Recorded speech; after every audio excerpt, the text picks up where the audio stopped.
snort and scream. It's history, mystery, and digital dream. Pixels pop, insanity hops. They critique the weird stuff you thought was top. Pop culture ghosts, they'll roast with glee. Older than time, but still sarcastically free.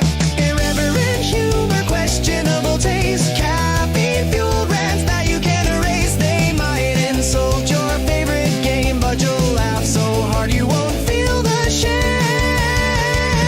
Welcome to the Glitch Museum. Don't touch anything. Laugh at the nonsense, the weird, the bizarre, the ding-a-ling.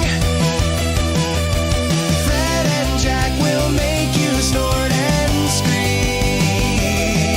It's history, mystery, and digital dream. So grab your headset and sit real tight. The Glitch Museum will haunt you tonight. Expect absurdity, chaos, and fun. Because with Fred and Jack, the weird has just begun.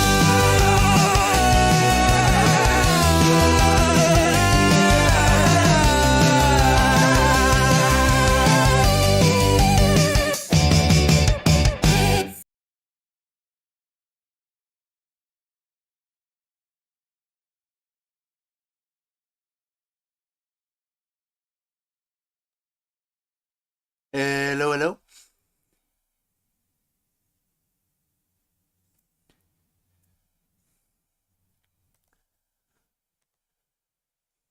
Oh, dagnammit, give me a sec.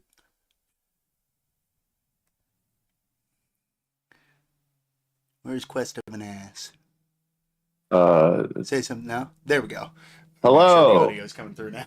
Okay, welcome to the Glitch Museum, episode 6. Yes, we've managed to get this far. It's amazing, and it will be a Fable and forget about it. Yes. So last week, and also, I'm your co-host technically, Jack, with your amazing host as always, This dick. Fred. Yay! Fred. How you folks doing tonight? Technical issues as usual, but I got it fixed. Good. Well, I mean, it wouldn't be a podcast with us if it wasn't for some technical issue, or that's why we call it the Glitch Museum, not because if we didn't have any issues, we just call it the museum. I mean, it's fair point. That is fair. Yeah. So tonight's topic, the Fable series. Now I have a lot less experience with Fable than you do, which is actually different from last time because I think I had more of the knowledge about Halo last time. Yeah, you were definitely more. Yeah. I guess this is going to be you reciting a documentary for the entire Halo, entire Halo series. Pretty much. This will be the most boringest one. But I mean, to be fair, I think my name's Jack. Let me tell you all about this cool character, the Jack of Blades. Yeah, let me tell you about the Jack of Blades, which is actually, let's hold off on that. Okay, so yeah, last week you already want to get into it. I know. Last week was Halo, and I would say there's more Halo games than Fable games. You've played more Halo games than me, and I've just happened to play more Fable games than you. Now, for the time period, they both only had 3 entries. Which 4 actually. Actually, they had 4.5 entries. Oh, I forgot about the freaking Kinect game. What was the other one? It was a game called Fable Heroes, and it made it all the way up to like yarn ball characters and shit. Technically, hold on. There was another one that made it all the way up to Oh God. No, what? I don't want to advertise James Wan. Go away. You see, this is the problem. I don't get ads. Now I'm using a video that's gonna get ads. It's gonna keep popping up ads. Are you sure? I don't know. Nah, we're fine. Fuck it. Seat of our pants. Seat of our pants. Don't worry about it. Okay, you sure that's not going to be too intrusive? That's not gonna be too intrusive. I just could pay attention. Okay. Well, I'll let you do that. I hope it's not intrusive. Okay. I am master of my domain. You should have gotten free ad blocker plus. That's just my recommendation. Well, you see, it's just, yeah. Or downloaded the video as a raw format and just play it off of your thing, which is what I thought you were going to do. Or just record my own footage, but unfortunately I completely fucking forgot to. That's okay. I mean, worst comes to where, I mean, we'll figure it out. You know, hopefully it's not a problem, though. I really hope not. Because I'm excited for this episode because Fable Stop thinking about it. Get excited.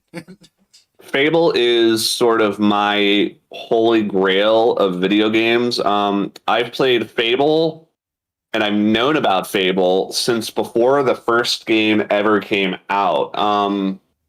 I remember when I first got my original Xbox when I was a tiny little boy, I was playing Jet Set Radio Future and Gun Valkyrie and Buffy the Vampire Slayer and Mech Assault and all these amazing games from yesteryear. And I remember seeing an advertisement on a demo disc and it just said Fable trailer or something. And I was like, oh, okay. And that trailer blew my mind because there was all sorts of trailers on the demo disc, right? There was a trailer for Bloodwake. That game sucked. There was a trailer for, what was that one game called? Azaric. That game sucked. There was a trailer for this one game where you played as a wizard and then you would go from being a young wizard to an old man wizard. That game sucked. But then there was a trailer for Fable, and it was one of these deals where it was like, the trailer didn't really show you anything. It didn't really tell you anything. It just showed you snippets of gameplay. And it implied that the trailer didn't it like show you like the good guy and then like the evil guy, and evil guy who was shirtless, wielding a sword and looking evil. And I was like, "What? You can take your shirt off? Yeah, you could take your shirt off." And I remember that right there was like, I had never. Sorry, okay. OBS disconnected for some reason randomly. We're good. Oh, well, we're off to a great start tonight. We just gotta keep going. The trailer, showed a character with their shirt off, and I know this doesn't seem like a big deal for anyone like listening now, but the idea of back then being able to take off your character's shirt, that's something people did in Dragon Ball Z. That's not something you did in video games. And I was so excited with the idea that, I could take my shirt off and be like a shirtless guy like Conan the Barbarian. And now let me take this off and show you my real power. Yeah, let me show you my real power. Exactly, but exactly, like I love the idea. Play, like Def Jam, whenever my character got serious in Def Jam as a kid, I'd just be like, I gotta go all out, and he takes off his shirt. Yeah, no, literally, that's how underneath. That's how it was in Fable, bro. It was like you were like, "Oh, this fight's gonna get serious. Time to take my shirt off." Like, yeah. Not to mention the scarring system alone in Fable was pretty cool at the time too. Like, it literally just amounted to like the more you got fucked up, the more you got scratches on you. Yeah, but what I love is there's actually kind of an interesting thing so there's a metagame you can play in Fable 1. They have a really expansive magic system. Fable 1, compared to the other games, really has a crazy magic system. And it's funny because it was probably one of the least utilized aspects of the original game because it was so damn clunky. And the controls, which I don't really remember the controls from classic Halo, but I remember they were very unyieldy and magic was not intuitive to use. You just said classic Halo. Classic Fable, not Halo. The classic Fable controls were both Microsoft games, so classic Fable controls were really unyieldy with the magic system. But there's actually the anniversary. Some things you just cannot do. Like, you can't put your weapon away if you're playing in anything but like classic controls. If you're playing, I don't think you can. Controls or 2 controls, you can't put your weapon away. You can't fight unarmed. Yeah. It's super fucking weird that they made it that way. They just didn't know how to incorporate, because the old game was a little bit more dynamic than Fable 2 and 3, but the control scheme for Fable 2 and 3 was so like Archaic. it was no, I mean for 2 and 3 the control scheme was a really good idea, because it was like X button for strength, Y button for ranged, B button for magic. And it's like I like that. It's almost sprint and interact. Yeah, and it's like you have your context buttons, and each button does a different thing. And I felt like Fable 1 definitely plays better with those controls, but it does take away from some of the dynamicity, whatever that word is, of like being able to really kind of it's like each play style is a different kind of control scheme. Like ranged is different from magic, is different from melee. But to wrap this all up in a bow, there's actually a spell you can get in Fable 1. I think it's called like Protective Shield, or maybe it's called like something flesh, like oak flesh or something. I can't remember. But if you put on that spell whenever you're fighting people, you actually won't take damage and you won't get scars. So you can actually play through the whole game and not get scars if you use that spell. And I thought that was really interesting. I didn't know that until I was an adult.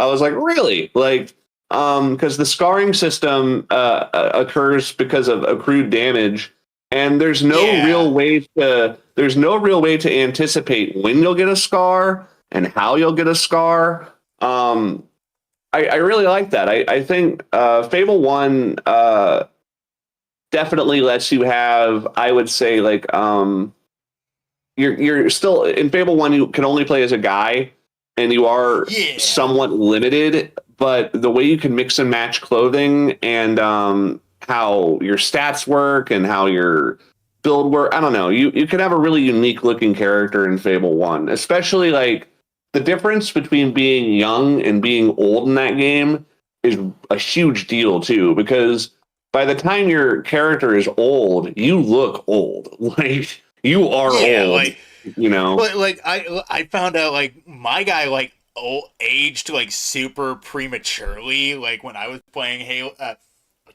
did the same thing you did. Fable, see, I don't know what I was it is. playing Fable Anniversary, Fable. Huh. There is like something. my guy like.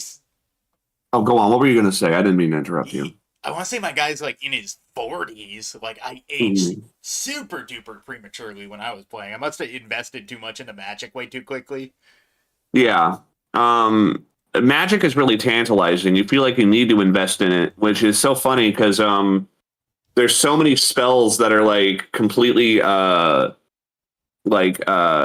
I don't know, they're ridiculous. There's a lot of ridiculous spells in Fable like 1. There's so many too, because like if you look at the spellcasting system for Fable 1 and compare it to 2, even 3 is completely streamlined. You barely get anything other than attack spells in 3.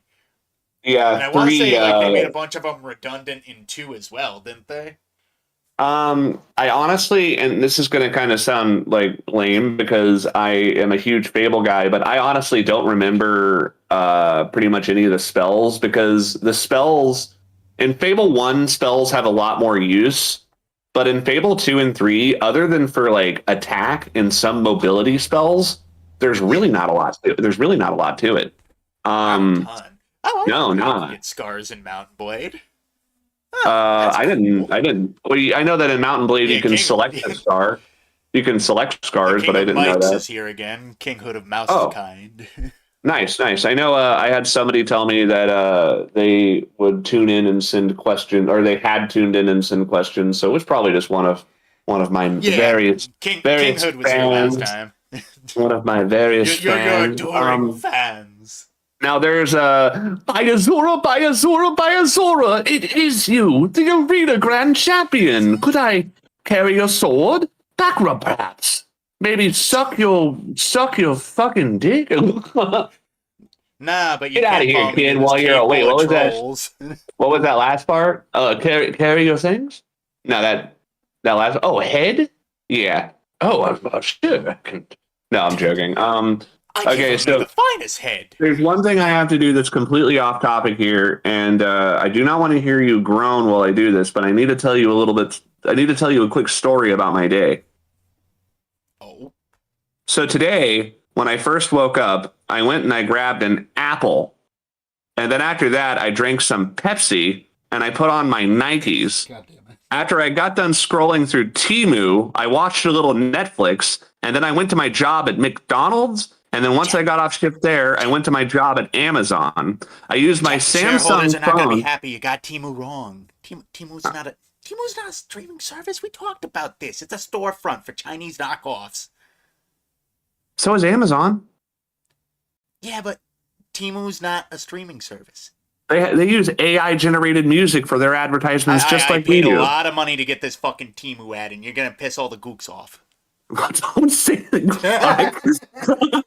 For one, that's not even like ethnically appropriate. It's totally. But anyway, I use my Samsung phone to scroll Google to buy a Toyota from Microsoft after going to Disneyland and playing at Lego City with my Sony Walkman. And then I switched from my Nikes into my Adidas and then used my Verizon store to look up the location of Target.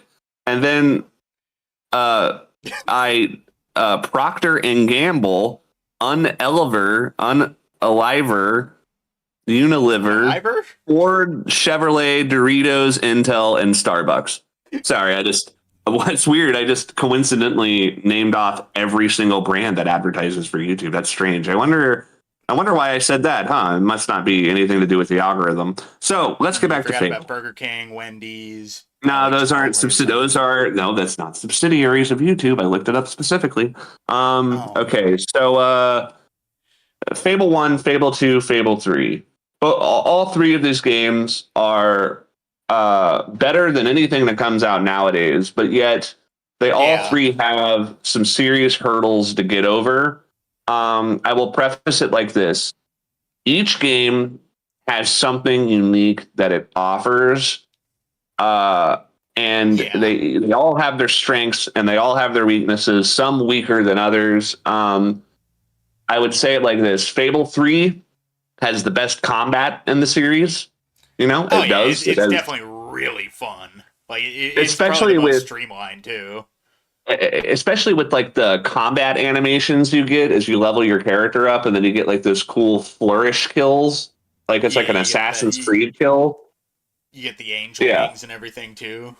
Yeah, those are You definitely feel like you are a badass in Fable 3, and it's not as clunky as the combat in Fable 2. And the combat in Fable 2 is not bad. It's just 3 has some quality of life improvements, like being able to use your gun and sword at the same time. Like that's really useful. But Fable 3 is the best combat. Fable 2 has the most variety in terms of people, places, and things, and items, and weapons. And Fable 1 has... I've never played Fable 2. It really does have, like, a plethora of... I mean, like, item collecting in Fable 2 is cool because there's just so much to choose from. And a lot of it is just for aesthetics. So you can find a weapon that's, okay, it's not the best weapon, but if it looks cool, you can just use it through the whole game and you're not really at a disadvantage too much. It's like a lot of it is cosmetic. Whereas Fable 1's strength is, and I will, I love Fable 2. I kind of like Fable 3's story, but Fable 1 has the best story with the best third act, not just in the Fable series, but compared to a lot of games, the third act to the original Fable, it is really good. Like, it's like they give you a lot of shit. And I just got to say this, I love the Fable series, but Fable 2, Fable 3 and Fable 2 both have what I call the third act fall off, where the games really fall apart in the third. Fable 3 has a pretty bad fall off, but Fable 2's third act fall off is like the worst fucking fall off in a third act I've ever seen in a video game. I mean, it really is. It's heartbreaking how bad. It's like Fable 3, it literally tries to do the Persona thing, but then it misses the point of the Persona thing and it skips entire swaths of the calendar. Yeah. And you're just never told that it's gonna do that.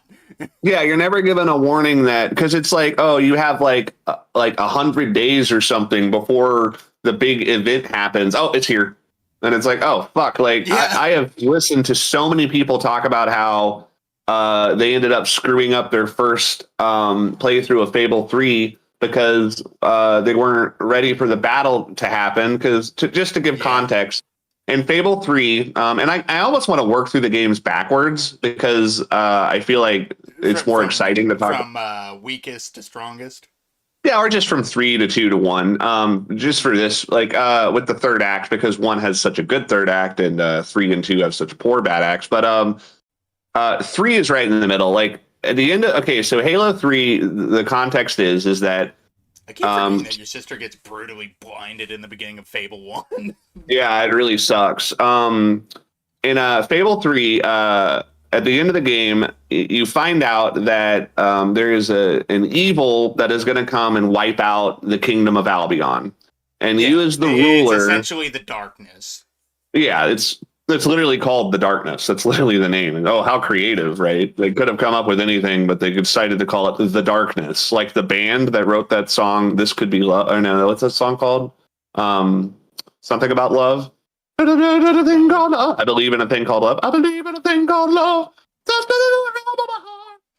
Sorry, that's from that band called The Darkness. Anyway, the darkness is coming to destroy Albion, and you have like 365 days to make a bunch of decisions to try and get enough money to where you can either save the kingdom or have the kingdom die.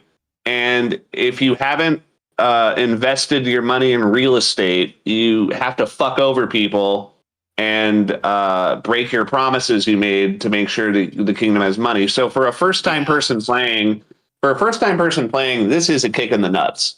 Like I remember when I first played, I really did have a hard time choosing between some stuff and other stuff. I remember even though I did, I fucked over a ton of people and broke a ton of promises, I still didn't have enough gold to fend the war, and I lost anyway. So I got the worst possible ending. And the big fuck up is it counts down the days as you do these quests and decisions to try and make enough money to fund the war. But you get to a part to where it's like 100 days left before the war, and you're like, oh, okay, let's do the time skip. And then it's like, okay, it's time, by the way. It's 1 day left. Yeah, it literally jumps to the bottom of the fucking calendar out of nowhere. Yeah, they're like, oh, yeah, no more decisions. We ran out of things for you to do. So now you've just been fucking off for the last 3 months. So there's no chance for you to, make up for any of the difference. It sucks. Straight up, if like you said, if you have not been investing in real estate the entire game, you're basically screwed, or you just got to know when the time skip's going to happen, and you just got to leave your console on overnight. Yeah, it's ridiculous. The fact that which is that, honestly, you can tell that game was rushed in several areas anyway. Especially with the real estate system is so impertinent to getting a good ending to the game that it almost becomes mandatory if you want to actually have a game with a good ending. And what I mean by that as well is it punishes you. So if you lose the war at the end, the population is decimated and the towns are just empty. So there's literally nobody to interact with, which is fucking retarded. But you have nothing to enjoy after you beat the game. Right. If you break all your promises, then all the locations around the game become shitty and depressing. So it's like the swamp becomes a sewer. The fucking industrial district is sad and full of homeless people. It's like you actively make the world more depressing around you. So if you break your promises and still don't make enough money, all you're left with at the end of the game is a depressing world that's all fucked up with nobody in it. And that is just not fun. So investing in real estate is honestly the smartest decision. And then all of the decisions you make, other than a couple, which I think one of them will open up a new dungeon for you. If you drain Bowerstone Lake, you'll get a new dungeon, but it's there's nothing in it. It's completely fucking pointless. And then there's one decision that I always break just because I think it's Paige. She's like, we want you to open an orphanage, and you could choose to make it into a whorehouse, and of course you make it into a whorehouse. Come on. Oh, come on. What about the kids? Well, I actually did do a playthrough where I saved the orphanage and I adopted every child from the orphanage, and then I had like I put them all in like what is like Oakvale or what, I can't remember the name of the cities in 3, but I put them all in one of the cities, and it was like kind of annoying because I would come to the city and like you'd have like 9, 10 kids walk out all with the same voice actor and be like, Daddy, oh, it's all Daddy. Oh, I love you, Dad. Oh, Daddy, do you wanna fucking have a beer? And it's like, sure, I'll have a beer. I don't even think you can drink beer in Fable 3, actually. I think it's just wine. No, I don't remember there being any liquor in Fable 3. Is there liquor in Fable 3? Nah, I'm pretty sure there's wine, at least. I cannot There's gotta be remember. something. I know that there's a ton of liquor you can get in Fable 2, but yeah, Fable 3's third act is really confused, and the final boss is, spoiler, you fight the first character in the game you fight for your tutorial is what's his name? Walter? He's the tutorial enemy, and they pull a Kefka, and he's the tutorial enemy, and then he turns out to be the final boss. And everyone I always hated get it. disappointed because there's no way to save him. And even if you've done everything right, he still ends up dying.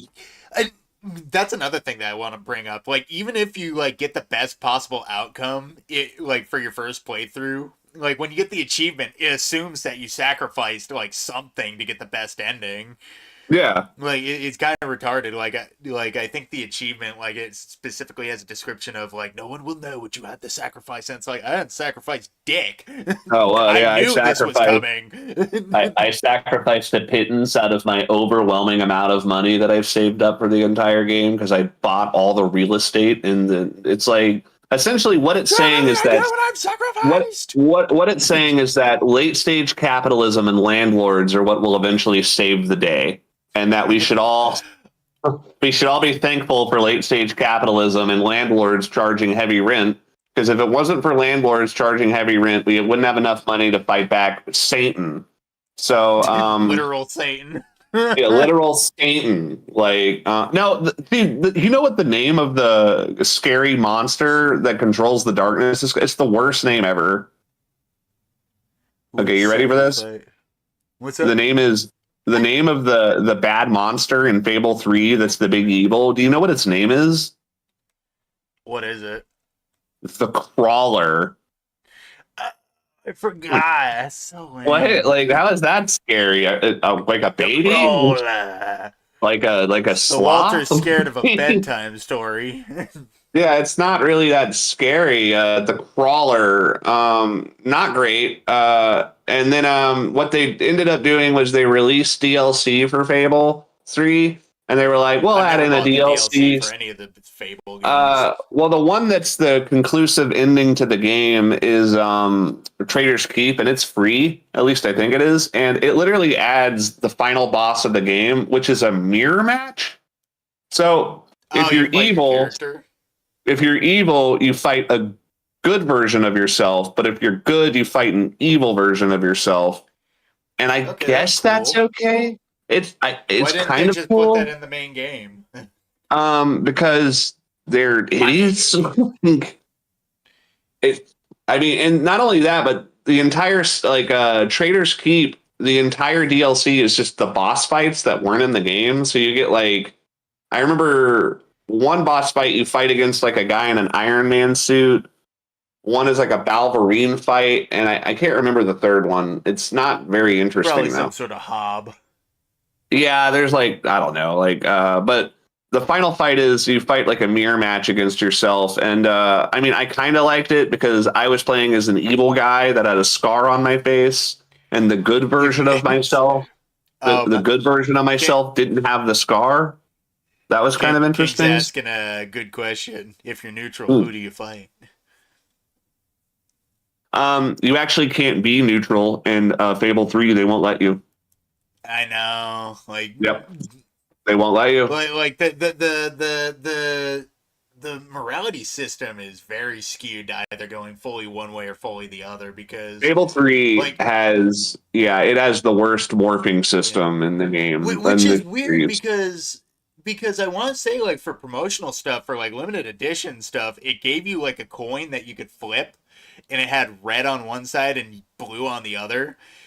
But like for Fable 3, that's the most pointless thing to have for the game because you literally limit yourself if you don't go one way fully or the other.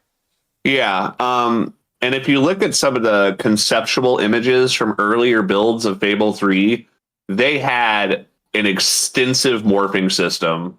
And then, I mean, like, they had it to where, like, Well, I remember seeing you want to one know what thing, like, disappointed me? You want to know what what's that? disappointed me most about Fable 3's promotional material? What's that? Every picture pictures the king, right? The big old Mhm. king, like obviously your father, assumably from the second game. Yeah. And he's surrounded by all these different kids. And yet, to my knowledge, in Fable 3, you are an only child. Well, that's Like, I would have because fucking. Well, actually, you have a brother, but that's it. the canon ending of Fable 2 is the sacrifice ending where your family dies. Oh, you just kill everybody. That's gay. Well, because in Fable 2 you get three Right. endings. You have the ending where you let your dog and family stay dead, but you bring back everyone that died during all the events of Fable 2. So the Goku option. Then you have an option where you bring back your family and your dog. And then you have an option where you don't bring back either and you get like a million gold. And the only option that's actually makes sense is I don't want to lose my dog in Fable 2 because it's how you fucking do treasure hunting. And if you take the dog out of the game, you lose an entire feature of the gameplay, which I don't think Not to stripping. mention, like, no offense, I don't fucking care who you are. I'm not gonna kill my fucking entire family just for the world. Yeah, exactly. A world of people that you'll never like. It's not like A there's world of people who unique. are essentially assholes. Yeah, and it's not like it brings back unique characters. You know, like Hammer's father, Hannah the Hammer in Fable 2, her father dies, and if you choose the sacrifice ending, it's not like he comes back. You know, it's like you can't visit any of these unique characters that set on died. It's like you can't bring back Bob from Bob dies in the Spire in Fable 2, and it's like I don't think you bring him back. And it's like I that wish I thing knew where any of these characters. I wish I knew yeah, anything about no, Fable 2 is 2. great. We will get into that, but Fable 3 is really weak. The ending is weak. And the final boss, the mirror match, it's better than Walter, but it's still about as uncreative as you could possibly get. Yeah. So I mean, we it should. would have been good if it was just in the main game. It's kind of a cop out to have that be like a DLC. Yeah, and then there's another DLC called Understone, and it's so funny because I still haven't fucking played it. So you have I've heard no that there's knowledge actually about Understone. there's a game breaking glitch in Understone that never got patched, and I've always kind of been that freaked you'll out. probably get if you ever fucking play I know, it. I fucking know, bro. That's why I haven't I done think it. we talked about this last time when we were talking about Halo. You have the worst luck with video game glitches. It's actually Yeah. something to be studied. I can turn street lights off and on with my brain, and I can glitch games like no other. That's my superpower. I am the glitch. The glitch. I can cause electronics to fuck up and not work appropriately. But you know, either way, Fable 3, you know, we're sitting here talking a lot of shit, and everyone's probably going to expect me to like glaze Fable 2 and just be like, I'm just going to go down on this game and blow it. Right to But the back Fable of the throat. 2, yeah, but as much as I'd love to do that, Fable 2 has the like worst third act fall off. I think I mentioned it. It's like the worst third act fall off ever in a game, like ever. And it's so Which is saying something because 3 is fucking bad. no, the ending of 3 is much better than the ending of 2. And I know that's fucking crazy, right? Like I just got done saying how fucking asinine and arbitrary the entire third act of Fable 3 is. I would take that over the ending of Fable. I would take that over the ending of Fable The Glitch 2 any fucking Museum. day. Now the name makes a lot more sense. Yeah, exactly. Yeah, it's because I said if it worked, we just call it the museum. But unfortunately, but yeah, no, Fable 2 has, and I'm not even trying to be hyperbolic here. Like, it has one of the most disappointing third acts I've ever fucking played in a video game. Like, I don't really know one that's as bad as Fable 3 or Fable 2. Yeah. So I guess I should tell you why. Yeah, because like I said, I have no, like, Fable 2 is the So, one that I have the least knowledge of. In Fable 2, the story is you're a little boy with an older sister, and it turns out you're a hero. Something, something, something. This guy named Lucian, who's like Lord of Bowerstone, he kills your sister and he tries to kill you. So you grow up. Teresa saves you, and she's your sister from the first game, but she's like an old wise woman that's 500 years old or whatever. And she's Even hot. after you sacrifice her for the Sword of Aeons? Apparently that's not the canon ending, but anyway, she's in Fable 2 and she's 500 years old and she's hot and she has a nice rack, and she saves That's you. right. Every character in Fable has a nice rack. That's the one good thing about the time period. Oh yeah, especially the playable female characters in Fable 2 and 3. They have nice rack. Yes, very much so. But in Fable 2, essentially Teresa's like, okay, well, you got to stop Lucian because he's trying to build this giant weapon of mass destruction called the Tattered Spire, which is a wish-granting building made by some kind of innocuous first civilization thing, you know. So what you have to do is you have to go and collect the different heroes. So you're the hero of whatever, the hero of fate, right? You're just the hero. But you have to find the hero of strength, the hero of will, and the hero of skill. And the four of you together will fulfill the prophecy and stop Lucian from doing whatever it is he's doing, right? Well, you get the Fable, you get the hero of strength, Hannah the Hammer, who's one of my favorite characters ever because she's a big, giant, fat, 7 foot tall, maybe implied lesbian or asexual individual who's a strong, independent woman who's awesome. She's like really funny, big old tomboy. She is really enjoyable, and also she's not perfect. She has an attitude. She's kind of ignorant about stuff. Like, I like her a lot. She's really, and she also sings. Character. She sings that song "Down by the Reeds" in one part in the game, and "Down by the Reeds" is like a beautiful song, and she's really endearing. And her voice actress did a great job playing her, and had some really emotional moments, and it was great. And then you rescue the hero of will. And while the hero of will, Garth, isn't as interesting as Hannah, the quest line you do is you go into the Tattered Spire and you pretend to be a guard, and you have to choose to either be defiant and stay with your morals and lose XP. Like, if you don't do what you're told to do, you will get XP drained out of your fucking account. And it's quite a bit, too. It's not just a little XP. It's like 300 fucking thousand. Like, you could lose a shitload of experience points. Yeah. But I assume you get it all back quickly anyway. No, you don't. Really? No. If you choose to be defiant against, you have this guy in the Spire called the Commandant. And if you choose not to listen to him, he drains your XP, and you do not get your XP back after you get done with that quest. It's like, you just lost it, homie. I mean, you get some back, but you don't get most of it back. Like, it's gone. And that's a kick in the nuts, especially if you're trying to afford some of the later upgrades. Like, you can be right at like, oh yeah, I'm going to get fucking physique level 5. And the next thing you know is that Commandant is like, all right, I'm going to take away, all that XP you're saving up. Guess what? It's gone now. And just gonna pop one of your nuts.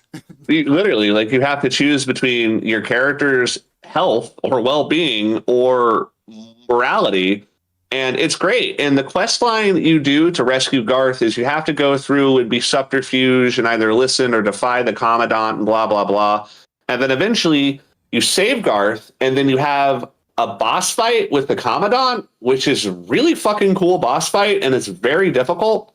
And remember, if you die in Fable 2, you don't actually restart the game. That's one thing we should have mentioned. In Fable 2 and 3, you can't die. If you fall down, you just lose experience.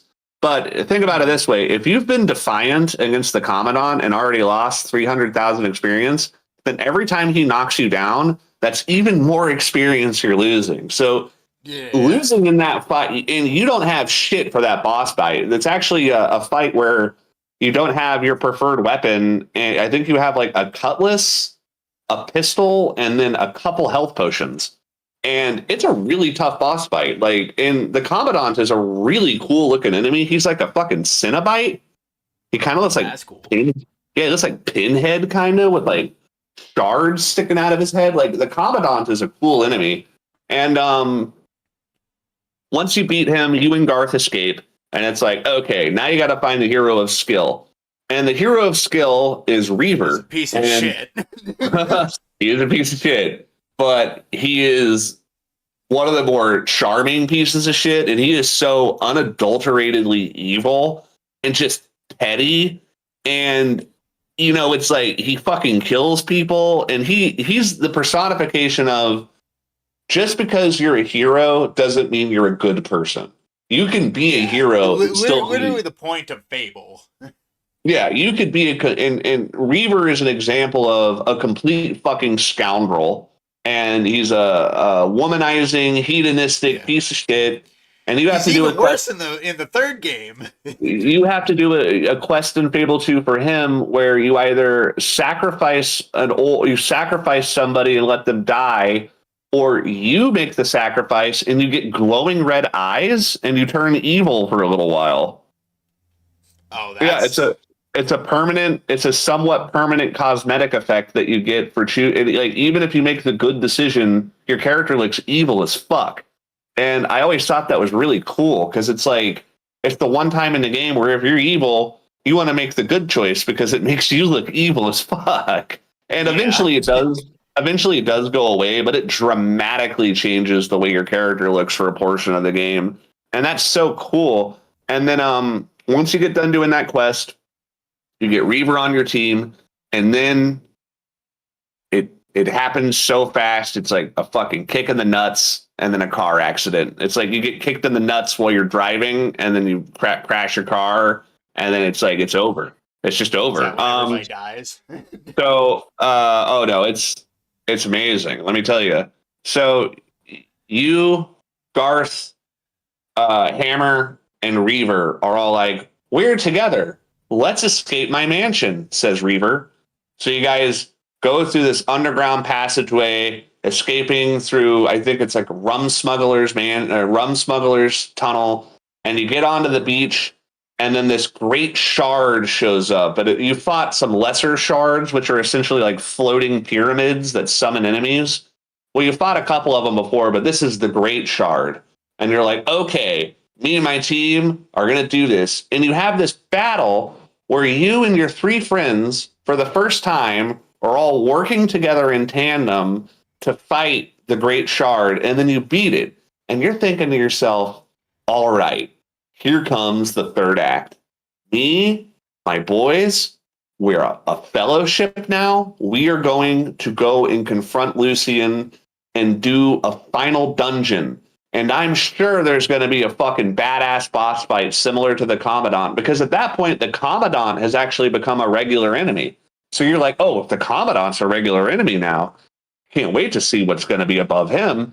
So then what happens is you go to a hill and you stand in one spot, and then you do some kind of ritual, and then Lucian shows up and he says he kills your family, and then he kills you, but then you do a dream sequence, which is kind of cool.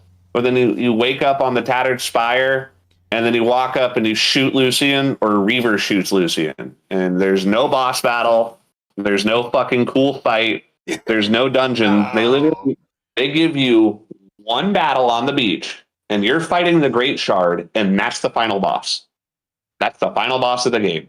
And it's like, oh, I thought we were actually going to have like an adventure and do some heroing, but nope. Once you're done with that final boss fight, all you do after that is you do this gay ritual where everyone stands around you and shoots their magic into you. Lucian shows up, shoots you. You have a dream. You wake up from the dream, and then you kill Lucian. Or if you listen to Lucian give his speech, after a while, Reaver shoots him. And what pissed me off is I was trying to listen to what Lucian had to say, and then Reaver shoots him and is like, "Oh, I'm sorry. Is that what you wanted to do?" And it's like, okay, I get that it's clever. You fucking evil son of a bitch. Stop. Well, it's like Reaver literally steals revenge from you that you've been searching through the whole fucking game to get. And not because you didn't want to kill him. Just because you want to get answers. Yeah, and it's like, just because I wanted to actually listen to what Lucian had to say, I missed my opportunity to kill him. And that really pissed me off. And then that is one thing that I do know about Fable 2 that kind of disappoints me. The fact that you can't sway anybody any direction. You can't make Reaver kind of see your side. He's just going to be an asshole no matter what. He's evil. Hannah is like... Hannah's like good and Garth is neutral. Garth is neutral and Reaver is evil, and you're whatever the fuck. You're the most dynamic character. You're whatever you want to be, but there's no way to like make Hannah evil or good, or make Garth sway which way or the other, or make Reaver stop being a fucking dick. No, there's no way to prevent it. And then I thought you were doing something there. Did I make you mad? Yes. And then you did. I wish I could fucking kill you before the third game. And then of course they don't let you do that. And then of course what ends up happening is you have three decisions. You can either bring everyone back that died during the construction of the Tattered Spire, which is like, that's the choice that's canon. Or you can bring back your dog and your family that was murdered. If you had a family, Lucian murders them. But if you don't have a family, he kills your dog. And then you don't have your dog, which the dog is like an essential part of navigation and treasure questing. Like, you can't find treasure. But the fact that or you can get 1 million gold and you don't have your dog or the people brought back, and it's like, which is entirely pointless, because at that point you would just have a shit ton of money anyway. Like, there's actually an old exploit on Fable 2, and you can't do it anymore. But what you do is you buy one piece of property and you set the rent really high.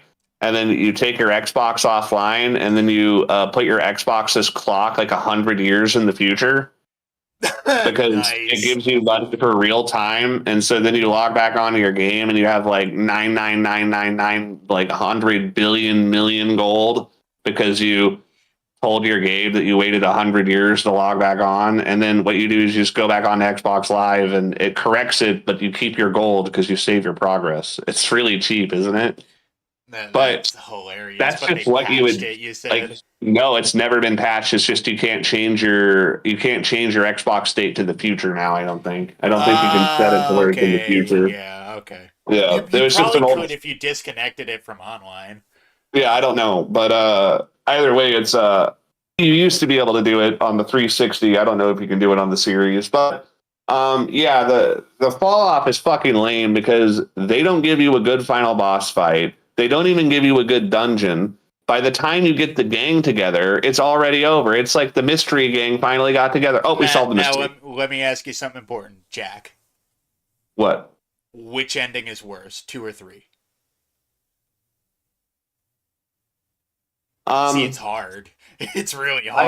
I would say 3 has the worst ending because 2 has a better story than 3. That is fair. Not to mention, like, it's just so fucking cheap. It's just so cheap, Fable 3's ending, because like we said before, unless you had prior knowledge of what is going to happen, you're basically screwing yourself for no reason. Whereas Fable 2, if you actually play as the moral right, the ending where you bring everyone else back is that is like canon, and I like it because it shows that you did the right thing, you're the hero, but in the end, what do you really have other than your legacy? It's like your dog's dead, your family's dead. And that's what it means by in Fable 2. It's like no one will know what you sacrificed. And that actually means something in Fable 2. In 3, It's like no one will know what you sacrificed. It's like what my What are bank you talking account? about? I have a huge amount of wealth that I'm still trying to burn through because Yeah. the fucking chest is buried behind it. Yeah, that was. Oh, I love. No, what you do is you just transfer all your gold into the royal treasury, and then you I get the know. chest. Yeah. The chest that has a fucking shitty gun, like it has like a one in fucking. Literally just a crappy weapon in it. Every now and again, it'll give you the dragon stomper, which is actually a good weapon. Otherwise, you have to play the terrible fucking shooting range minigame to get it. And fuck that. The shooting range. The shooting range. You're goddamn right. I had trouble with the shooting range. I'm an autistic with guns, so I guess that's why that game fucking didn't have a problem with me. I am not a good shot in video games. Wait, hold on. Is my microphone working well?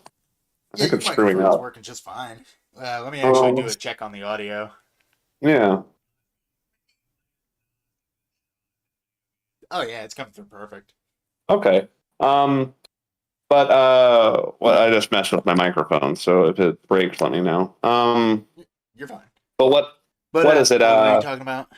We're talking about how like Fable 2 has a better ending because of like the connotation of sacrifice, whereas Fable 3, it's like Fable 2 at least has a build up. Like Fable 3, it chucks you over the edge of a cliff. Yeah, it sucks. It's not earned. And yeah, in Fable 2 and 3, they both have a shooting range minigame to get the Dragon Stomper, which is a cool pistol. And in Fable 3 and 2, it's the fastest shooting pistol in the game. And I have never once in my fucking life ever gotten the Dragon Stomper in 2 or 3. Never once have I gotten a hold of that gun. It's probably one of those like it's the fucking white whale 0.001 drop rate like weapons. Yeah. No, it is because there's a chance in Fable 3 that you'll get the gun out of the treasury, but every time I do it, I get the fucking sand goose, which is such a lame name for a fucking rifle, and it's based off of a stupid fucking reference to a loading screen in Fable 1 that they're like, remember that loading screen in Fable 1 that talked about the sand goose? Wasn't that funny? I don't remember that. They insist upon itself, Lois. They insist upon the sand goose being a funny thing. It insists upon itself. It insists upon itself. I like the sand goose. I thought that was a clever reference. It was based off of a loading screen in the first game. They referenced it in the second game. Only 3 people saw it, Lois. You really think 3 people care about the sand goose? Pete, I just thought the sand goose was a funny thing because people wondered if it was actually in Fable 1, so they put it in Fable 2 and 3 as a wink, wink, nod, nod. No, it insists upon itself. It makes no sense. It compounds upon the logic of the story, and it's nothing to actually do. And in context, it's a lame name that's not funny. High fantasy settings with guns is fun. Arcanum is a series that I really wish I had the opportunity to play. I gotta get my PC unpacked to play that game. That's a fun, like, sort of Diablo sort of game.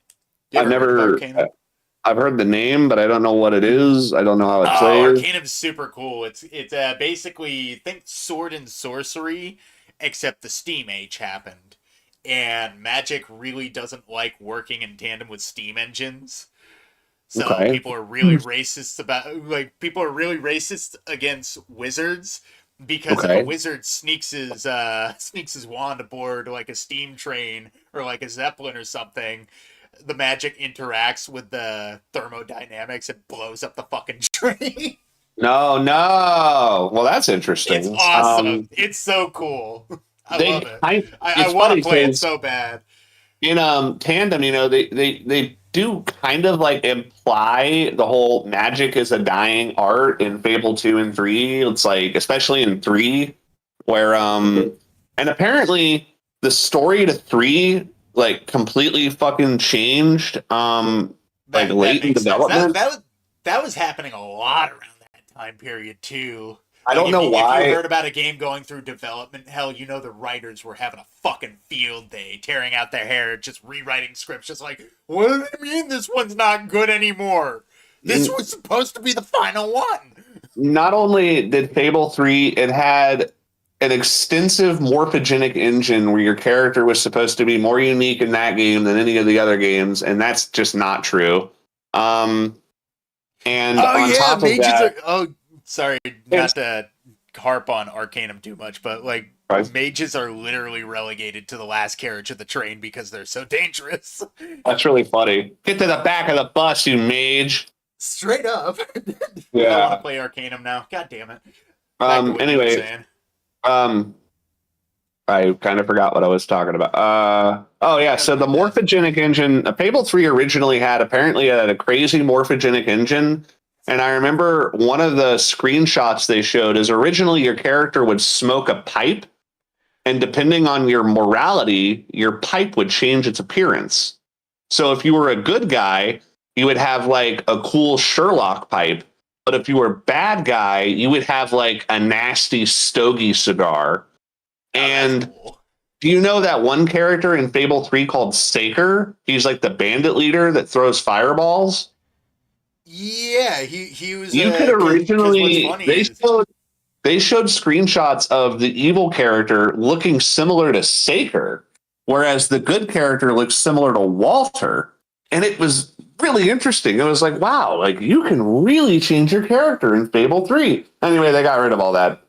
they got rid of all that. Of course, Yeah, it's just not in the game. And apparently, the original story for Fable 3 was you're going around and recruiting people that are it's like heroes are starting to pop up again. And you're going around recruiting heroes to start a new heroes guild. But then they just got rid of that for some reason. Yeah, they That's why completely threw that out for the third game. that's why there are like randomly characters that have like hero abilities, but they just don't say anything about it. And it's like, or they have hero weapons and hero abilities, and they just like are like, yeah, Saker can throw fireballs. Why? He just can. And he's gone forever now. Never talked to him again. It's like, oh, okay, that was a cool character. But I recruited him into my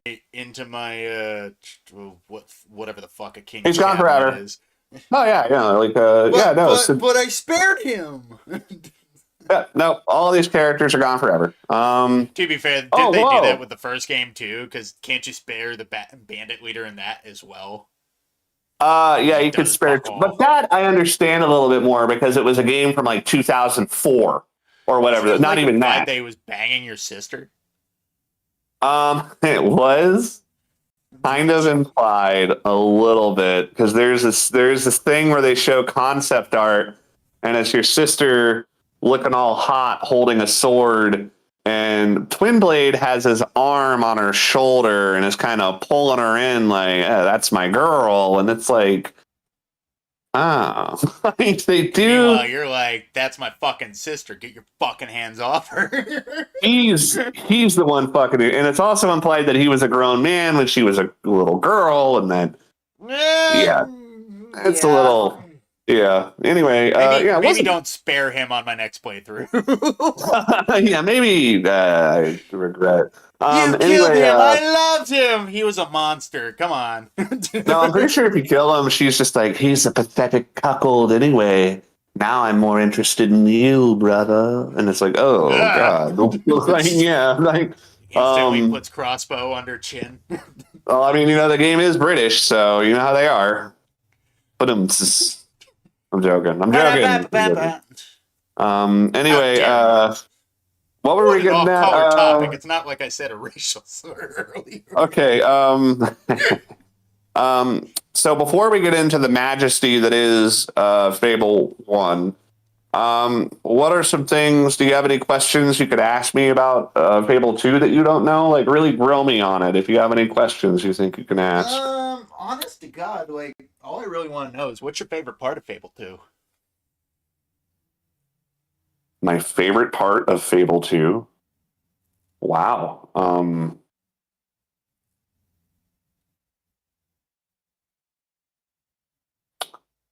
That's awesome. Because my favorite part of Fable 3 is probably going through the desert with the Furies. Yes, the part where you go through the evil, like, and the darkness is like fucking with you and Walter in the cave. That part is so good in the 2. It is really good. Yeah, and then I thought the game was only going up from there. Damn it! I really did too. That's really cool because you're hearing Walter recite bedtime stories to you, and it's like, Jesus fuck, this man who's raised me is acting like a child. Like, when Walter is like getting scared of the darkness, and then he has that moment in 3 where he's like, "I was locked in a cave in the dark for 7 days." It's like we Yeah. thought we were gonna die, and it's like that part where he's like, "Leave me," and he had to leave Walt, and it's like, "You left me to die," and it's I like, didn't "They're fucking kidding want to. I me." came back. Yeah. They do kind of have like a Han Solo moment though, Yeah. where Walter's like, I can't see," and then he's like, "Oh, don't worry, I can see again," and it's like, oh, okay, like it's just like Han Solo being frozen in carbonite. They're like, "Oh, I can't see. Oh, now I can see. Oh, wait, I'm fine. Oh, yeah, actually, I'm fine. Never mind. Actually, no, I'm not fine. Turns out that the evil was inside of me the whole time, and now you got to kill me." Yeah. Yeah. But Fable 2, so, though. like Fable 2. My favorite part. Can I be a homo and say it's either the part I really like when Hammer sings her song because it's optional and you can skip right by it.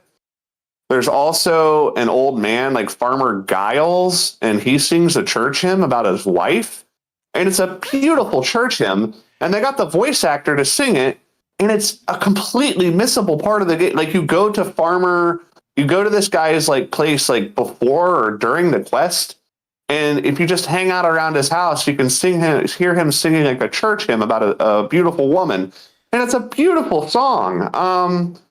Those moments where you have like downtime and you just listen to characters sing, I really like those moments. Yeah. But Like, what's funny honestly, is I'm actually, like, going through Witcher 2 at the moment, like, kind of on and off, and I just got past, I think it's in the second section of the game, second or third.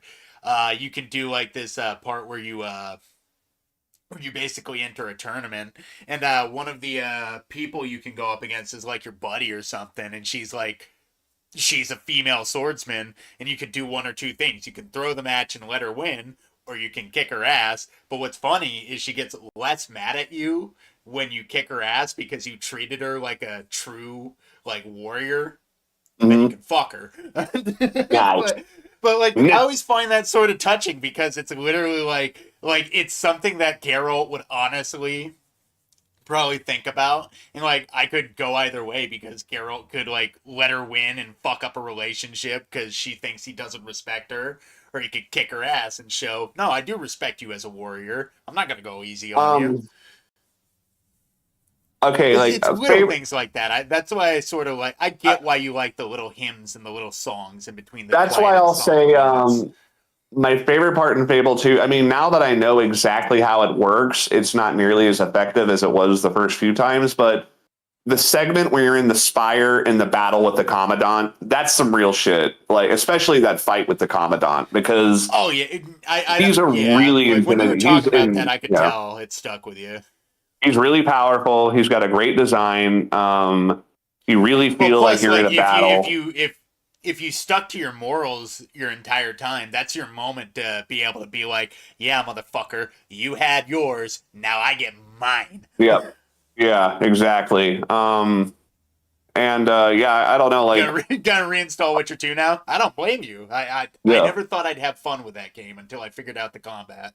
I've heard all of the Witchers are really good. Isn't Witcher it's called Witcher 2, is it Assassin of Kings or Yeah, Killer of Witcher 2 Kings? Assassin of Kings, and then Witcher 3 is Wild Hunt. When are they gonna patch over Witcher 1 onto console? Um I have no idea. Okay, so Oh any shit. other God damn questions it. for Fable? James Any Wan! other questions for Fable 2 that you have? No, not really. Okay. Well, we are going to talk about Fable 1, but Yeah. real quick, I want to go down a list of questions just for Fable in general, and we could both answer these, and then we'll get into Fable 1. That'll be kind of like our little crescendo because I love the game, and the sunset over here is beautiful right now. It's a pink sky. How lovely. Lucky you. It's Okay, pitch so dark number and one cold over question: here. hero or villain? Hero or villain for Fable 1 Just specifically? just in general in the game. Like let's just kind of like play it by I, ball. Like hero or I'm villain. always a I'm always a queer. I have to play the good guy. Huh. I have been a villain in Fable since I was a little boy. Like, you like picking bad choices though. dude, Like I've you like always you been like the picking evil the guy. like kick a baby just to see what happens choice. Yeah, yeah. Well, that and I just like Meanwhile, I look at that choice and I'm like, why would I want to kick a baby? um best weapon in the series. This can be subjective as well.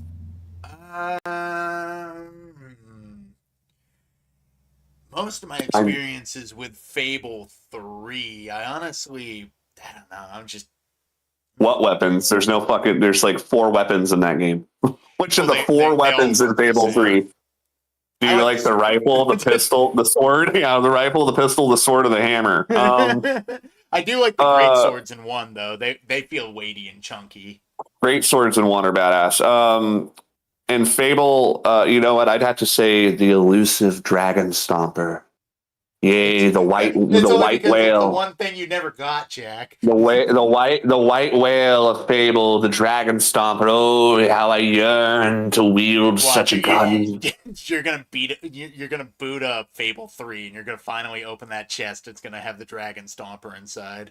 I would coom in my pants, as Okay, someone would with my say. pops. I'd coom in my pants. Okay, so most annoying quest. Any of the quests that involve chickens. Like the chicken thing in Fable 3 where the lady's like, I want you to save my chickens and dress up like a chicken and get all my chickens to follow you. It's not funny. It's not clever, and it insists upon itself. It insists upon itself, Weller. You see, that's because you play as the villain. You're supposed to hate it. I play as the good guy, and I find it very charming when you dress up as a You giant find chicken it, man and lead all the chickens back to the people. you're literally being a cuck. No, I'm being a clock. Yeah, exactly. You're a cluckhold.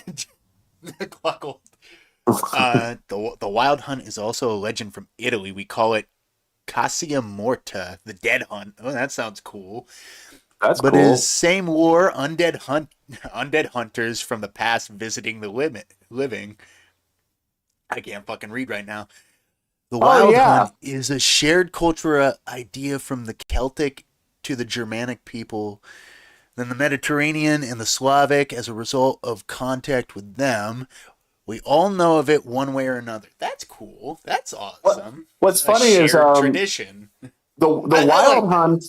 The Wild Hunt is actually where I'm pretty sure this is true. Maybe I'm mistaken on this, but that's where Christmas elves come from. Really? That's like, yeah, I'm pretty sure the elves of Christmas, like Santa's worker elves, are like a loose reference to the Wild Hunt. I'm like, in like Santa's workshop in general, because they're like a frozen army of undead like things. I'm pretty sure. Maybe I'm wrong on that. Maybe I heard that colloquially and I Fuck just me, ran with it. Santa's hardcore. Yeah, Santa is hardcore. Oh, you Krampus creatures! I have revived you for one reason. Build this Hot Wheels track. to be my slave army to create toys, and with this You always lose. At we will Operation- use late stage capitalism to destroy the world. And they'll thank me for it. And they will love me more than their own parents. They'll thank me for it. They'll thank me. Damn you, Chris Kringle! I don't think I've ever told you this, but like it's gotten to the point where my nieces and nephews legitimately think my father is Santa Claus. You never know. Maybe he is. He probably is. He's just like, well, Frederick, it's time to finally cut you in on the family business. By the way, then, your mother's a bitch. She hates Christmas. That's why I divorced her. I was like, goddamn. It's like, Samantha got a divorce. Jesus, I thought I love Mrs. you, Mom. Claus I love was... you, Dad. This is all jokes. Right, you're not actually Santa Claus. Okay, No, so he favorite is. demon. Okay, favorite demon door. Ooh. I know what my favorite. Hard. I know my favorite demon door for sure. I don't know which one it is, but I know what's behind it. Does that count? Yeah, that's fine. Tell me which one. My favorite one is the one where you go into the demon door and there's just this big house. Mm-hmm. You go inside. It's in Fable 3. I'm not sure if you know which one yet. You go Okay. inside, and there's a big party going on. Yeah. Everyone's dancing, Uh-huh. and they're all skeletons. That one is awesome. Love that one so much because you go upstairs, you grab the chest, you go back down, everybody's gone. It's so cool. One of my favorites is in Fable 2, and this is a famous one. I mean, there's a couple ones that are really cool, like I Planet actually 1. don't know any of the ones from Fable 2. There is one in Fable 2 that is everyone that's fucking played this game remembers this one. There's this place you go to called the Winter Cottage. And it is, you walk down this snowy trail and there's this beautiful Christmas cottage. And it's like really warm and inviting. And you're thinking to yourself, oh, this is like a player home I can get, right? And you walk into the Christmas cottage, and the moment you step inside, a loud ass fucking noise plays, like a high pitched frequency, like sound of like crashing metal. And it transforms into a fucking decrepit torture house full of like dead bodies and torturing shit. And That's it's actually awesome. evil. It's evil as fuck, and it's super scary because it makes you think. And then when you leave the Christmas cottage, all the lampposts that you saw on the way are actually cages with skeletons in them. So it's like it like tricks you into thinking it's beautiful. That's probably one of my favorites because when that first happened to me, that scared the fucking piss out of me. I mean, Oh, yeah. that scared the shit out of me in Fable 2 because you did not expect it because the game has no horror in it. So when it jump scares honestly, you, just gonna go out on a limb. Like some of the demon doors, some of the best parts of Fable. yeah, Because no, seriously, especially legitimately funny. Because I remember doing one for Fable 1, and I think it's the one right behind the brothel. It's the one where you have to have a bunch of sex. And he's like, huh, what's your body count? So you fuck a bunch of the whores inside, then you come back to the door, and he's like, you have such a high body count. All the women in the land must be lusting after you. But I must ask you one thing. What does it feel like? oh no, he's a fucking Yeah, virgin. the demon door wants to have sex, but he can't. That's so funny. He's just like, well, I mean, I awesome. totally know, but like, I was just wondering, like, is it good? Like, that's amazing. The demon doors in Fable 1 have like fun personalities, but none of Fable 2 started with that was when they made it to where the demon doors had like special things. Like Fable 3 has some really cool ones. They have one where you go to the moon and it's like this black and white. I forgot that one. It's called like Planet 1 or Planet 0 or something. And it's like this black and white moon thing with a weird satellite. There's another one that's called like Hero's Tears. And it's like this giant face crying purple water as a waterfall. That's really fucking. And they have no context. There's no explanation. They just have this really cool, creative. You just have to kind of dwell on it. Like one of my favorite ones is you literally just open the door and you go inside. It's nothing but a land full of demon doors. Like they're all just chilling out. I was gonna say that's my favorite demon door because you want to know what I love about that? Why? What? You what can find there is a demon door in Fable 2 that fucks with you and tells you to do a bunch of ridiculous shit. And one of the things it's like, I need cheese. Bring me cheese. And then it will be like, I need you to have a haircut. Put this hair on. And it's like, oh, I need you to do this and this. And it asks you to do a bunch of ridiculous shit. And then finally it opens and it's completely nonsensical. And I don't even remember what's behind it. I just remember that it was really like annoying and weird. Well, in Fable 3, if you go to the Demon Door retirement home and you stand by one of the doors, it's like, you want to hear a funny story? This one time a hero came up to me. And you know what I told him? I told him that I needed cheese. And guess what he did? I shit you not. He came back and brought me cheese. So then I told him, get this haircut, and you'll never believe it. He did it. It's like, he sits there and like talks about how he was a complete dick and just fucked with this hero and made him do all this dumb shit. Sent his poor hero on a wild goose chase. Yeah, and he felt satisfied. And it's funny because in Fable 3, that's your dad, and so you can only imagine that your dad told you a story once about a demon. It's like That's the You fucking wouldn't demon believe this door. fucking door. You would not believe this fucking door. He asked me for cheese, son. You know how much cheese I gave him? 3 wheels. That's expensive. It wasn't enough. I also love how in Fable 1, there's this demon door that'll be like, you need to be evil to open me up, motherfucker. You gotta be evil. And if you Yeah, I remember that if one you, too. well, if you become evil and you go to him, he's like, you are most definitely evil. I'll open it up. But there's another response. If you max out your evil and you go to him, he'll go, Master, I've been waiting for you. Like he's super excited Oh to talk to you. yeah, I think I Yeah, got that he's like, response because I overtorqued the evil because I was like, in yeah, for a penny, in for a pound. I'm just gonna yeah, get yeah, the yeah. good All you have to karma do is go and back. like murder. You have to go murder like a fucking couple of villagers and then go back. It's Or you actually literally just drag them back to the sacrifice chamber that you can that's get. actually a really cheap way to get a really because the weapon you get from that is really powerful. And if you just kill some villagers and go to that demon door, you'll get a powerful weapon at like a super young age, and then you're pretty much unstoppable for the rest of the game. But Yeah. reversing evil in Fable 1 is much more difficult than it is in Fable 2 or 3. Oh So, yeah, like 3, you basically all you really have to do is just do a bunch oh, of good interactions and you're done. 2, I don't know um, nearly as much. and we'll get into that after this. So okay, after that, who's your favorite companion? Hand of the Hammer from Fable You see, 2. unfortunately, like I said, I've never played Fable 2, so I can't use any of the characters from that game. She's a tomboy. Personally, Walter. Walter's really great too. He's really funny. I really like Walter because like every time I hear Walter, because I'm pretty sure he just has a voice actor for Captain Price from Call of Duty. So when I Yeah, I was think playing it's the same Fable 3 guy. at the time, I was dumb fucking 14 to 15-year-old, I do believe, and I was playing Fable 3, and I hear Captain Price, and I was like, "You're Captain Price. You're my Yeah, Captain Price. I love You are me." Walter in the beginning of the game has a great quote where Jeeves or whatever the name of your fucking butler, he's like, "Oh, Walter, I didn't realize you were afraid of bats."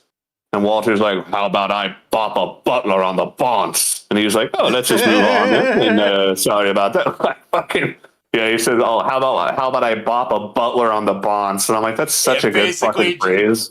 yeah, basically saying talk and you're dead, motherfucker. I'm gonna pistol whip you in the mouth. Like, um, okay, How so about I bop a butler on a but bonce? I love Hannah the Hammer because for one, she sings the song "Down by the Reeds," which is a beautiful song. I almost want to sing it. Down by the reeds, down by the reeds, swim the sirens of Oakvale out to the seas. It's really good. It's a beautiful song. I Um, gotta play Fable 2. yes. Okay. So marry or stay single. Marry if you're a guy. Stay single if you're a girl. That's how I've always played it. Oh, we're talking Fable. Oh. Mhm. I was about to say, what the fuck? I don't know. I don't really care what people do with their characters. I'd say at least marry in the game. Like to have a companion. Yeah. But I would say, It's like I just like said, it's kind of like how I've always viewed the marriages in Fable. Though they're kind of useless unless you want like extra characters running around, which is okay. It's just the only it's fun like for sort role of play. emotional. Well, that is true, but like the only emotional attachment that you really get from in game is like your fucking girlfriend from 3, and I guess a couple of the characters from 1. I always loved being a good guy in Fable 2 or being a bad guy. And you can go and find like a prostitute who's wearing like a tart outfit and you can make her. Oh, wait, in Fable 2, you can also marry Undead Lady Grey, which is really cool. Oh, that I forgot. You did tell me Yeah. about that. You can get undead goth. You That's can get an undead hilarious. goth girlfriend. Undead goth girlfriend is especially if you're And you playing can an literally evil. cuck a guy out of it too. That's the Yeah, funniest part. yeah, yeah. He's Like like, the fact is he fucked up with the love potion because she saw you first.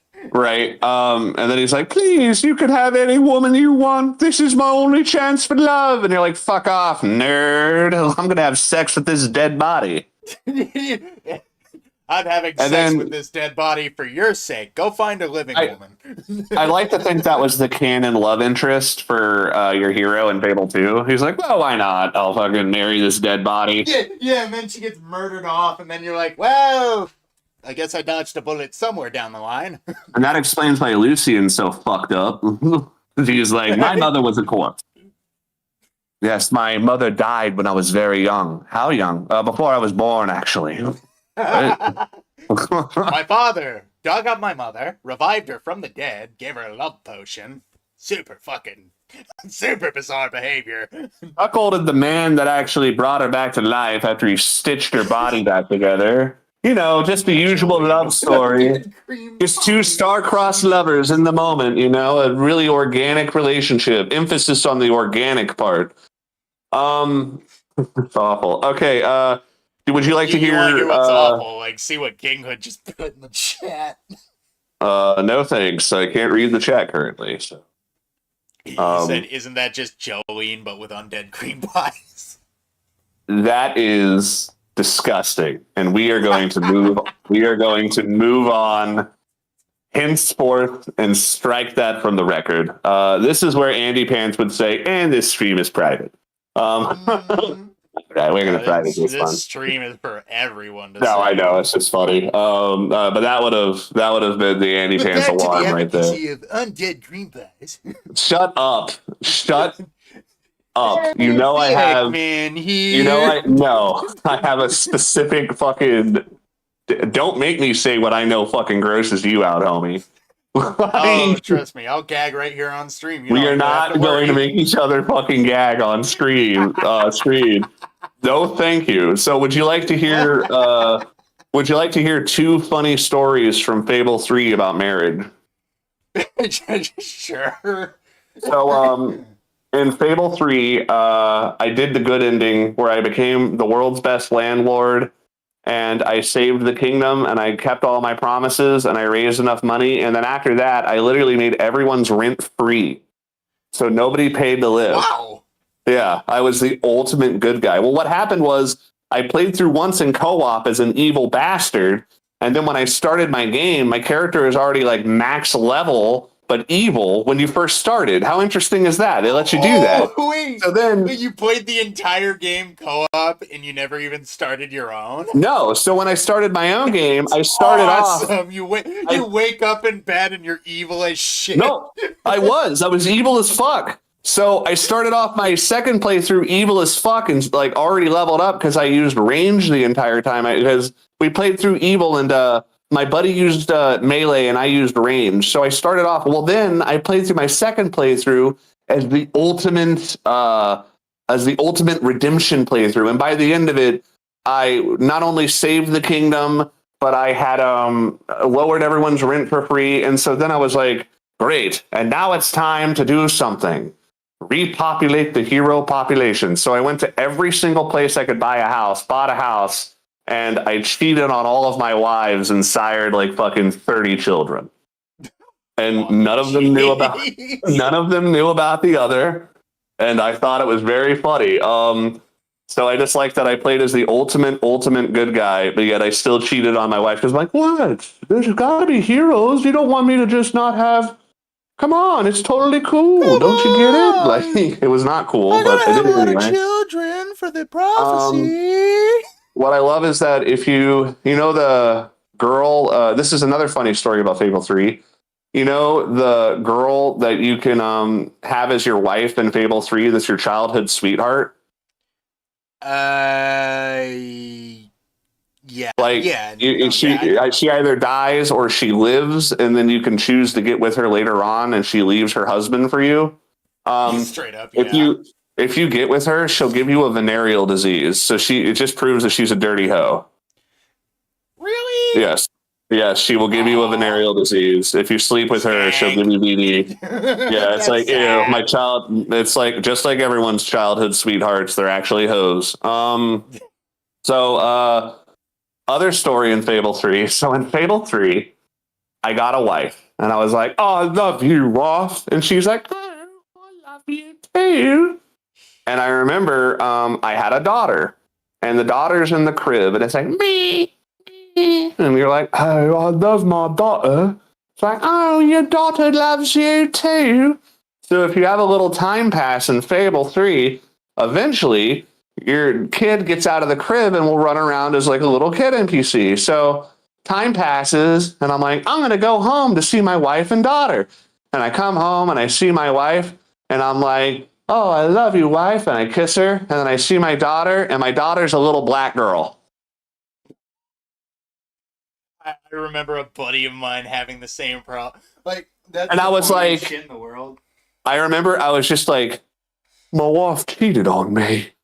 He cheated on me with a black man. I'm a hero. What does he have that I don't have? And I just killed her. Like, I killed my fucking wife, and I sent my child off to the adoption agent. I was pissed. I was like, did they mean to put it in that my wife cheated on me with a black dude? Like, I got fucking cut my life into pieces. This is my wife, black son. A buddy of mine actually played the game and like was having the same issue, and like I never understood it because like I remember this guy, like I knew he was a black dude, so he kept telling me, yeah, all my children keep coming out black. I don't understand why. It's like, isn't it because you're black? Not completely disregarding the fact that all the characters in Fable are white for the most part. There's a couple black characters, but yeah, you can't play. Like me and my naive brain back then, I was like, yeah, you're a black guy. Why wouldn't you have a black child in Fable? Like, your Xbox can just sense your ethnicity.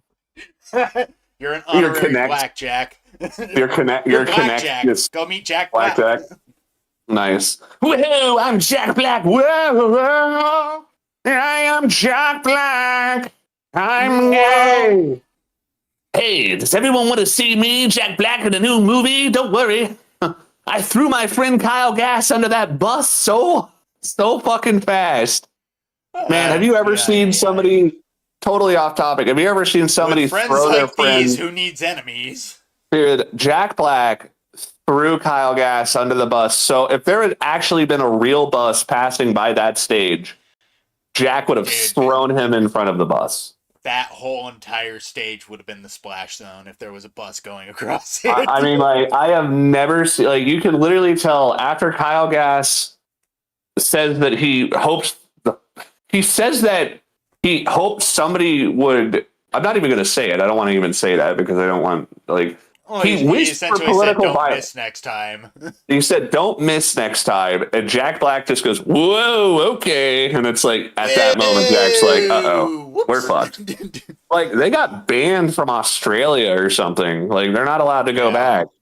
And it's like, imagine ruining your career over politics. Fuck, man. and not over politics, but saying something that's just, like, not good to say about anyone, regardless. You shouldn't. Imagine after like JFK got his fucking skull split in a quarter, somebody came out just like, good.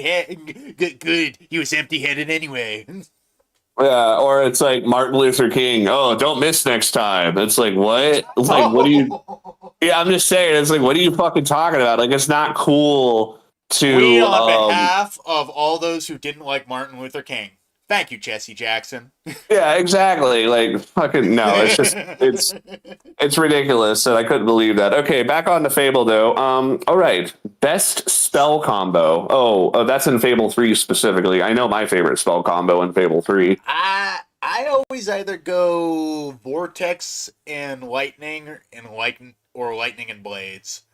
What I love is Lightning and Force Push, because then it's like Kamehameha waves. Oh, that's cool. I never tried. Yeah, that. you shoot out like cool ass Kamehameha waves with Lightning and Force Push. Yeah, me, I'm always like, I'm the Storm Caller. Favorite Fable town, Bowerstone. I always liked Bowerstone, especially in Fable 1, 2, and 3. I've always loved Bowerstone. Bowerstone's nice. It's just got that rustic sort of homely feel to it. Yeah, you definitely feel like that's a place. It really, it's always been nice. Like, I think Bowerstone in Fable 2 and 3 is a lot more like recognizable. 1 is very small, but then again, 1 came out way back in the day, so you can't really blame it for being small. All right, so favorite Fable town. Okay, funniest NPC quote. I'll bounce a butler. Oh wait, no. In Fable 3, there's a part where you're going through the tomb with Walter, And Walter's like, you ever feel like people are playing games with you? And the hero goes, all the time. That's my favorite quote from the game. Yeah. I love fourth wall breaking shit like that. They never do that in Fable 3 or Fable, really. So it's like when they do it, that or what is it? I'll bop a butler on the bonce. That's a good quote. Or some of the stuff that Demon Door says. I love all the gnome quotes just because they're so fucking mean. Hey, you. I like. I think. Okay, we'll keep going. Oh wait, you know what I was going to say? The Banshee quotes from Fable 2 are really good because she fourth wall breaks the game. Like I said, I don't know any of those. Fuck. As you fight the Banshee, she'll like say things to you, and one of the things she'll say is like, "None of these people are real. Your life is a lie. Everyone secretly hates you. People are the only reason people are nice to you is because they're afraid of you." Your sister didn't die immediately. It took her a few minutes before she bled to death. She listened to you fall out. It's like your sister didn't die immediately. She saw you get shot out the window. Like fucked up stuff, dude. So essentially she's telling you, oh, your sister thinks you died. She failed to protect you. Yeah, it's like your sister saw you die. She thought you died before she was shot in the face or whatever. It's really fucked up. Okay. Best moral choice moment. In Fable 2, when you have to choose between sacrificing the girl or sacrificing yourself, and if you sacrifice yourself, you get glowing red eyes. Or in Fable 1, when at the very end you choose to wear Jack's mask. Yeah, I gotta beat Fable 1 too, but like, all my expertise is with Fable 3. That's okay. That's totally fine. Well, I'm actually struggling to think of any of the moral choices in Fable 3 because most of them are just either kill this person or don't. Fuck over this person or don't. Okay, brothel or orphanage? Orphanage, because I'm a good guy. Why not have both? Why not have a brothel orphanage? No, I'm joking, dude. Only if the orphans inside of it are 18. Okay, that's the neutral choice. It's like, why not do both? No. Reaver's just like, most good. Everyone at the club is going to love this. Does anyone want some cheese pizza? Who wants some cheese pizza? No, I'm joking. I'm just joking. Pizzagate is not real. The hero is loading every bullet that could hurt in spite, thinking about shooting Reaver. I wish you could kill him. I wish you could too. Like, they should have at least given you the option in 3, knowing how much of a fucking bastard Reaver is. And not to mention the fact the man tries to kill you multiple times in Fable 3. Yeah, that multiple times, and you still have to be diplomatic with the motherfucker. He literally like makes a reference where he's like, "Your father helped me sacrifice someone so I could retain my youth, and one day you might help me too." And it's like, but that day never comes, does it? It's like you never fucking actually follow up on them. The thing that pisses me off is this man tries to get you killed several times, then he shows up out of nowhere just like, we should turn the orphanage into a brothel. We should drain Bowstone Lake. And it's like, why the fuck am I listening to you? Because if you don't, everybody dies. I want to shoot that fucker. I know, but they never give you the catharsis of actually being a good guy and doing it. Okay. Yeah, you only get to like fight Balverines on his behalf, and he's like, "Oh, you seriously mean business, I guess. I may as well let you go." Side with Teresa or not, and that follows up to my next question. Okay, when I first played Fable, I did not side with Teresa. I fucking killed that bitch. The first game. Teresa's your sister from the first game, right? Yeah. And she's the seer. Yeah, exactly. Because I wanted power, because in Fable 1, evil actually makes you more powerful than if you're good. Yeah. Like the evil armor and evil weapons. Literally how morality choices were supposed to work. Yeah. Like evil makes you powerful. To be that thing. Yeah, evil was that thing that kind of broke your game and made you all powerful.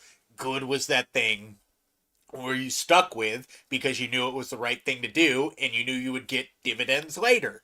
Yeah, exactly. Kind of like how in BioShock, even though that game lies to you, it makes you think you're more powerful. I was about to like bring up BioShock because that game literally fucks you.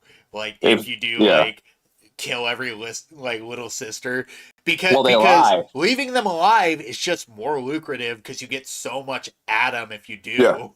you actually get more Adam if you do that than if you fucking kill them. So it's a complete Yeah, because they lie. leave the fucking teddy bears everywhere.